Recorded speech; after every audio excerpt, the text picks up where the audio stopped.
Yokohama B Corsairs versus Nagasaki Velka. Opening quarter, nakapuntos agad ang ating pambato na si Kai Sotto. Sinundan pa ng pull-up jump 3 points ni Kawamura. Kawamura connect to Kai Sotto, alley-hoop dunk.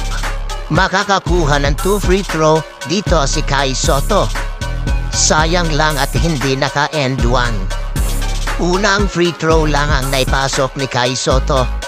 Pasok ang layup ni Kawamura galing sa assist ni Oliver. Natapos ang first quarter, lamang ang Yokohama, 26-17. Second quarter, ang ganda ng pasa, Kai to Kai King, easy layup. Unti-unting hinahabol ng Nagasaki ang kalamangan ng Yokohama. Libreng-libre ang tira ni Kawamura sa ilalim, easy layup. Isa pa uling magandang koneksyon ni Kai Sotto at Yuki Kawamura, alley-hoop dunk. Dito na umabante ang Nagasaki sa 3-point ng veteran NBA player na si Jeremy Evans.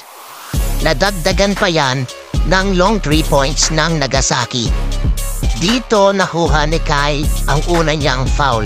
Inilabas muna si Kai Sotto. Ang ganda ng alley-hoop dunk ni Jeremy Evans. Lumolobo na ang kalamangan ng Nagasaki.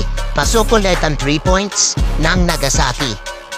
End of second quarter, 51-36. Abante pa rin ang Nagasaki. Sa mga bago at napadaan sa channel ko, please subscribe, like, comment, and share. Maraming salamat po. Entering of third quarter. Alley-hoop dunk ulit ni Jeremy Evans. Malakas nang mambalya si Kai Sotto. Pasok ang 2 points. Nagpakita ng monster dunk si Kai Sotto galing sa steal at pasa ni Kawamura. End of third quarter, 74-59. Lamang ng 15 ang Nagasaki. Napatawa na lang si Kai Sotto dito sa pito ng referee na dapat foul ang itinawag sa halip na traveling. Again, Sotto-Kawamura connection. Nakuha ni Kai Sotto ang pangalawa niyang foul sa fourth quarter. Sa huli, panalo ang Nagasaki. Pinutol lang Nagasaki ang 3 winning streak ng Yokohama B Corsairs. Final score, 90-76. 17 points ang nagawa ng ating pambato na si Kai Sotto.